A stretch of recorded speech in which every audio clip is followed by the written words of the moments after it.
Maintaining what? Solar. Okay, solar calendar. What is solar calendar?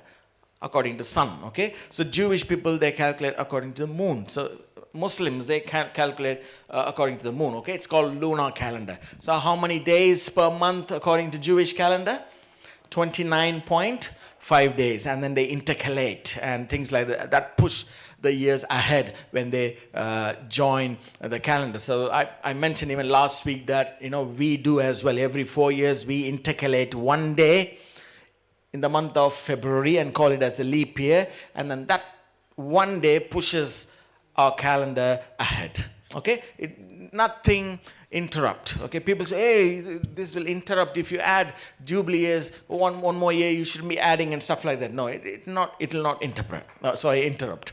So we need to understand. So our solar year is how many days? 365. Okay, usually 365 days. What that means is the word year means, so we got to understand in Hebrews the word year means Hashane. Everyone say Hashane. Okay. And the word Rosh means head. Head of the year.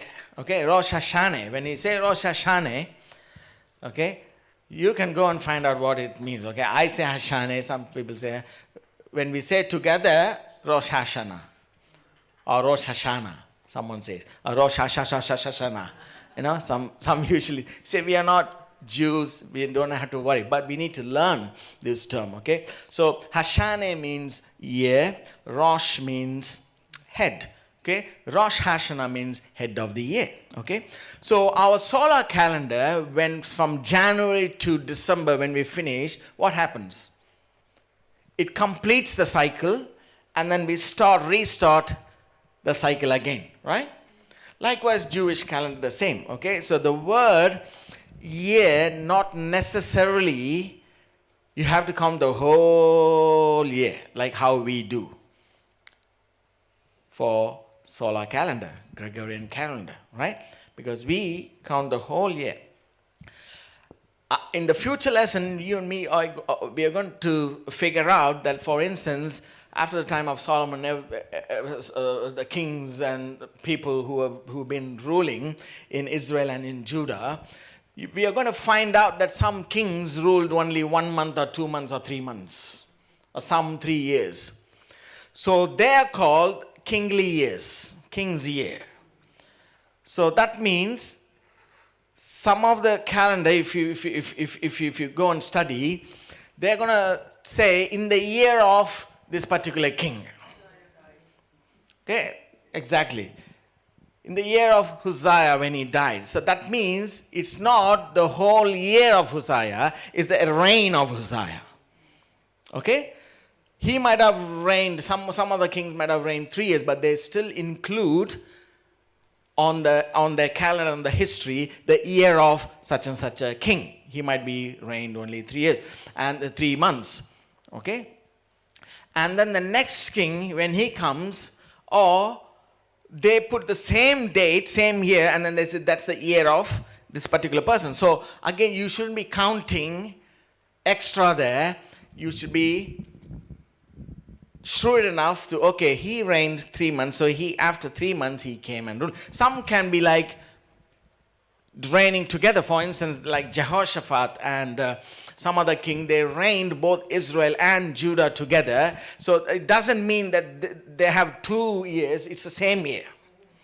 Okay? So all these things we need to keep in mind. Okay? So this is introduction. From next week, we're going to see from Adam to Abraham, and following week, Abraham to Cyrus the Great, and after that, Cyrus the Great to Jesus, and the last series will be Jesus till now. Okay? So we're going to find out, we're going to be so sure that how close and where we are at. Okay? Okay. So Rosh Hashanah means the head of the year, right? So when we say Rosh Hashanah, it means head of the year. So year is Hashanah. Now, but what does Hashanah means? Or Hashanah means? The word year in Hebrew is Hashanah, right? But what is the meaning of Hashanah? All right? Is to duplicate. It's to duplicate. That's what it means. Okay? So I already told you this is to complete a cycle until you begin to start over again. Okay? It completes a cycle. Okay? Like you draw a circle and then it completes. Okay? So see, let me tell you something. What I'm teaching right now, if you go to like Google or YouTube, there are hundreds of people teaching some of the stuff. Okay? But difference here is we're going to come accurately from here. Okay? And usually Christians and Christian scholars and Christian teachers, they all take this calculation from a person called a chronologist called Ussher. Okay? And I'm going to point out today and in the future lesson how Ussher was wrong as well. One of the things is because Ussher says 49th year is the Jubilee year, which is wrong. Right? And because of that, so many years are put behind as well. So we got to be careful. We don't mind who's teaching. There might be PhD and doctorates and so many, but we go along with this because what they do is they try to match a secular calendar to the Bible calendar.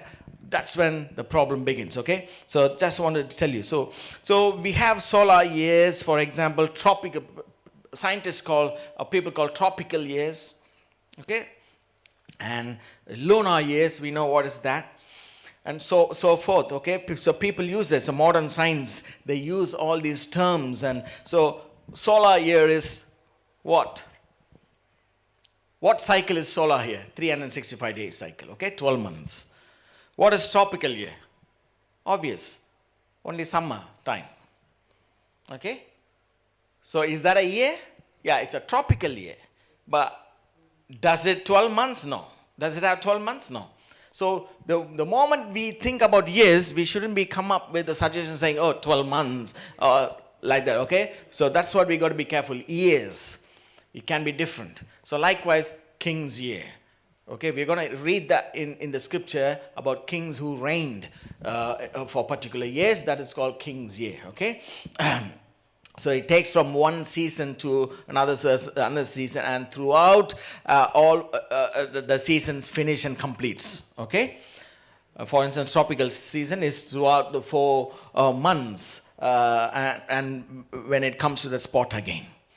Solar season is sun. It goes and come to earth goes and come to that spot again. That is solar season, okay? Solar year, okay? And these are all astronomical cycles and stuff like that. And also, the completion of a particular astronomical year. And also scientists, they call it as a great year. Because I want to understand this, okay? Great year. What they say is because of the wobble of the earth. Because how the earth goes, you all know? It revolves around itself, and also it goes around the sun, right? So when it revolves around, it doesn't go like how we think. So it goes like this, okay? It goes like that. Probably when God was creating this, he done a spin. You know, while a cricket. So instead of going like a pace, it goes like this, okay? And that's called wobble. Okay, because of the wobble, it goes a little bit outside its axis every year. All right? So what scientists are saying is this great year, because once the earth completes its one complete circle around the sun, that's called great year. And it takes 26,000 years, it seems. So that means the great year hasn't happened yet. Okay? So 26,000, approximately 25,000 and something. Great year. Okay, great year means when the earth goes around the the sun and makes one complete circle and finish it. Okay, so that's called great year, and scientists say it takes around 25,900 and something, approximately 26,000 years to complete because of its wobble and stuff like that. Come on, you can learn this in the Google and stuff like that, okay? But make sure you get it from the right source. Otherwise, there's so much of confusion in the net. So scientists call this as a great year. Okay, so what my point is, it doesn't necessarily mean a solar year or whatever. It's only a particular time, or it means a complete cycle. It's been completed. That's all it is. Okay, so that's my point. Okay, back to Genesis. So when God said 120 years, he meant 120 Jubilee cycle. Understand? So it's 50, 50, 50, 50, 10 in a row block, and he got that kind of like several blocks of 500. Okay? So it's 12 of those blocks, 500. Okay? So last week we saw that God said this when he said 100 years and 120 years, he said it in 31st Jubilee, which is 1550 AM. What is AM? Anno Mundi. What's the meaning of Anno Mundi in Latin? The year of the world. Okay, the year of the world. And also he said it when Noah's 500th year. Not on Noah's birthday, but Noah's 500th year. Okay, which is again Jubilee year.